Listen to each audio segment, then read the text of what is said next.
Most men fail with women before they even open their mouth. Not because they lack charm or confidence, but because they fundamentally misunderstand what conversation actually is. They think it's about words. It's not. It's about presence, energy, and the ancient dance of human connection that our ancestors mastered without ever reading a pickup line. Here's the truth no one tells you. The moment you start thinking about what to say next, you've already lost.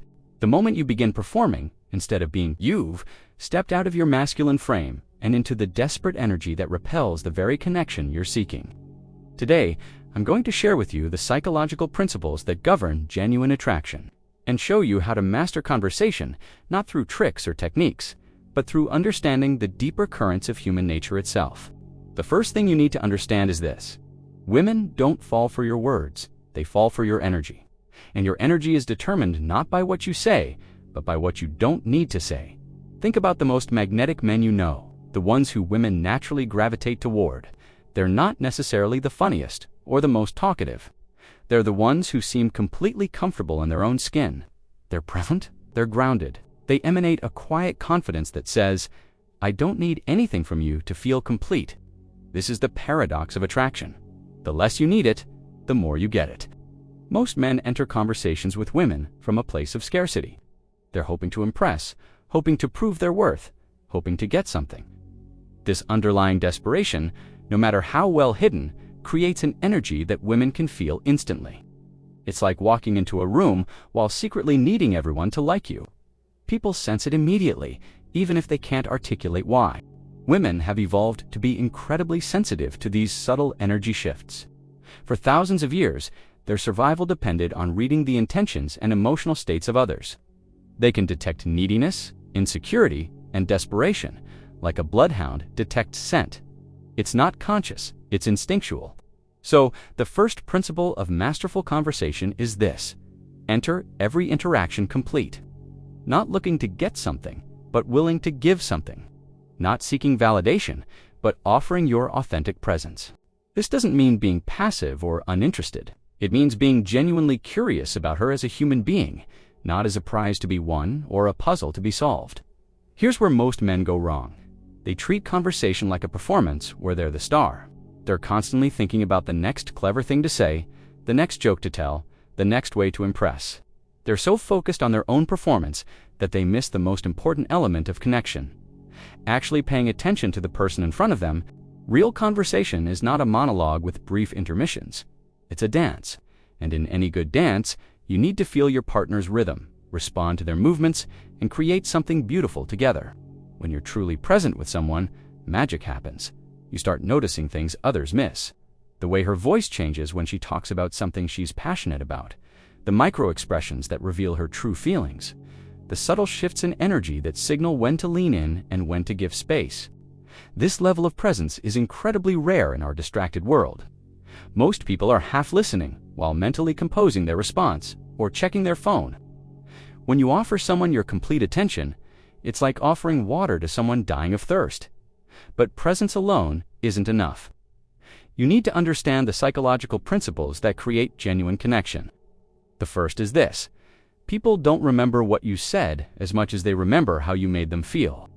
Maya Angelou was right about this. Feelings create memories. Emotions create bonds. So instead of focusing on having the perfect words, focus on creating the right emotional experience. Make her feel heard. Make her feel seen. Make her feel like the most interesting person in the room. How do you do this? Through curiosity, not cleverness. Ask questions that reveal character, not just information. Instead of, what do you do? Try what's something you're working on that you're genuinely excited about. Instead of, where are you from? Try what's shaped you most about the place you grew up. These questions bypass small talk and dive into what actually matters. They signal that you're interested in her inner world, not just her external circumstances. But here's the crucial part. You have to actually be interested. You can't fake genuine curiosity. If you're asking these questions as techniques while mentally preparing your next impressive story, she sensed the artificiality immediately. This brings us to the second principle. Vulnerability creates connection, but it must be earned, not given away. Many men misunderstand this. They think being vulnerable means dumping their entire emotional history on someone they just met. That's not vulnerability, that's emotional incontinence. True vulnerability is the courage to be genuinely yourself, to express your authentic thoughts and feelings in appropriate moments. It's the difference between saying, "I'm really insecure about my job," to someone you just met, and sharing a meaningful story about overcoming a challenge when the conversation naturally goes there. Vulnerability should be like a gift, offered at the right moment to someone who has shown they can handle it. It's earned through mutual trust and shared experience. The third principle is this: sexual tension is created through polarity, not pursuit. Masculine energy is direct, focused, mission-driven. Feminine energy is receptive, intuitive, flowing. Attraction happens when these energies dance together, creating a dynamic tension that both can feel.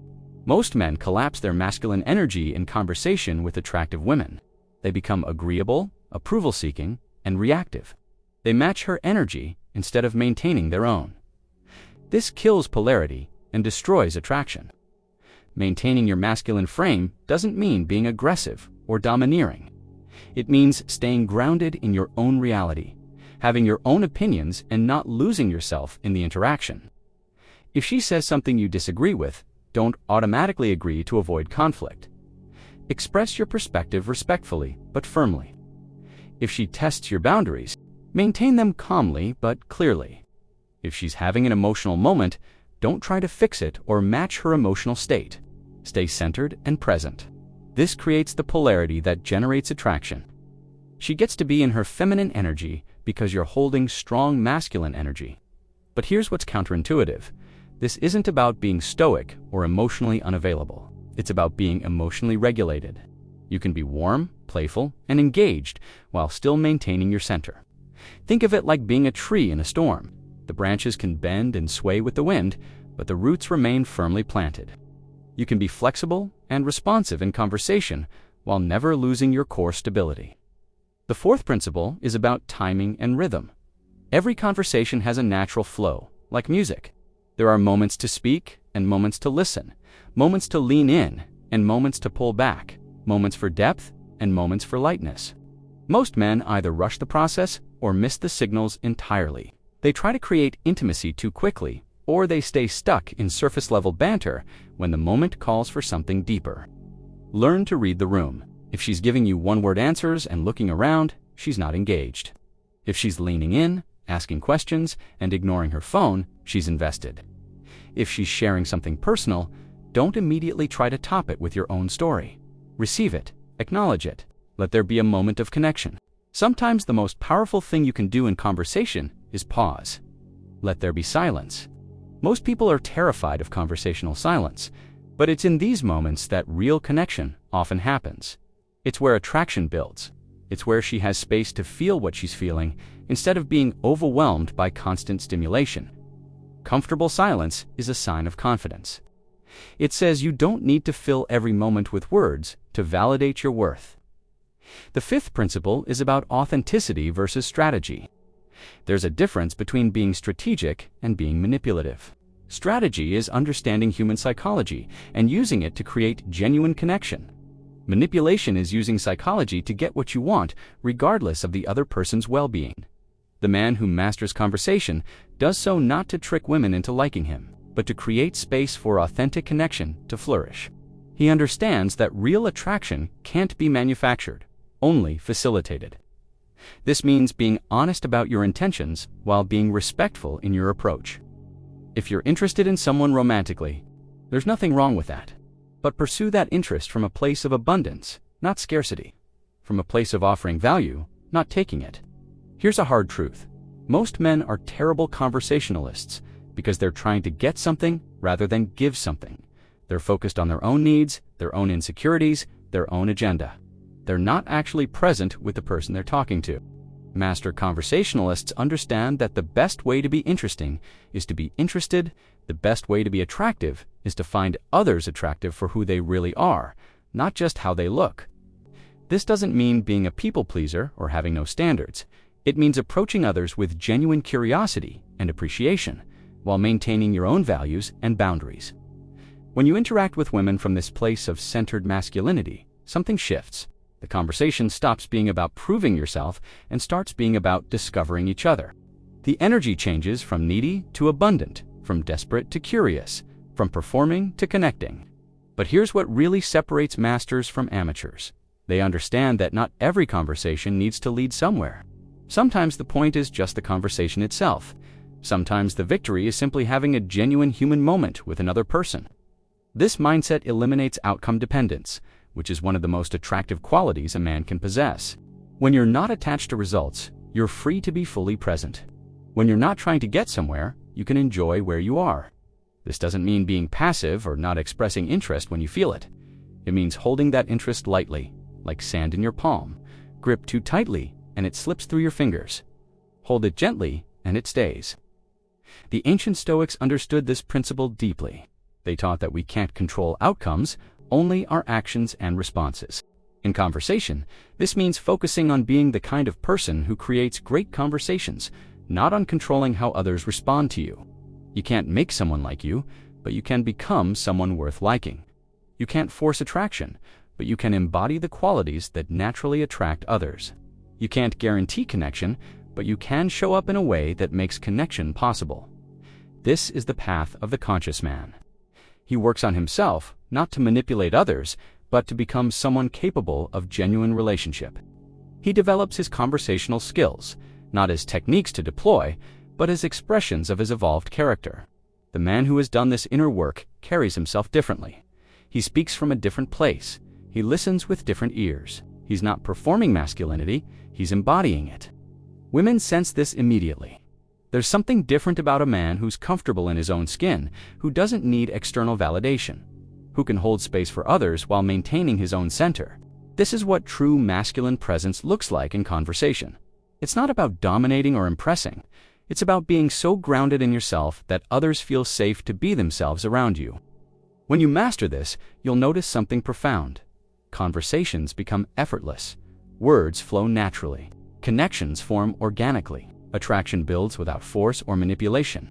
You'll stop seeing women as mysteries to solve and start seeing them as human beings to appreciate. You'll stop trying to be someone you're not and start being more of who you already are. The irony is that when you stop trying so hard to be attractive, you become infinitely more attractive. When you stop needing to impress, you naturally impress. When you stop chasing, you start attracting. This is the ultimate conversation skill, being so comfortable with yourself that others can't help but be comfortable with you too. But remember this, mastery is not a destination, it's a practice. Every conversation is an opportunity to grow, to learn, to become more present, more authentic, more genuinely yourself. The man who never stops working on himself, who approaches each interaction with humility and curiosity, who sees every conversation as a chance to create something beautiful. This man will never lack for a meaningful connection. Your words don't create attraction. Your presence does. Your techniques don't build connection. Your authenticity does. Your cleverness doesn't make you memorable. Your ability to make others feel truly seen and heard does. Master these principles, and you'll master not just conversation with women, but human connection itself. You'll become the kind of man others naturally want to be around, not because you're performing, but because you're genuinely present. This is your power. This is your path. This is how you master the art of conversation with women, by mastering the art of being yourself, completely and unapologetically. The journey starts with a single conversation. The next time you speak with a woman, try this. Instead of thinking about what you're going to say, focus entirely on what she's saying. Instead of trying to impress, try to understand. Instead of performing, try being present. Notice what happens. Notice how the energy shifts. Notice how much more you learn about her when you're actually listening. Notice how much more attractive you become when you're not trying to be attractive. If this perspective changed how you think about conversation and connection, comment below. I control my focus. Let's build a community of men committed to authentic connection and genuine growth.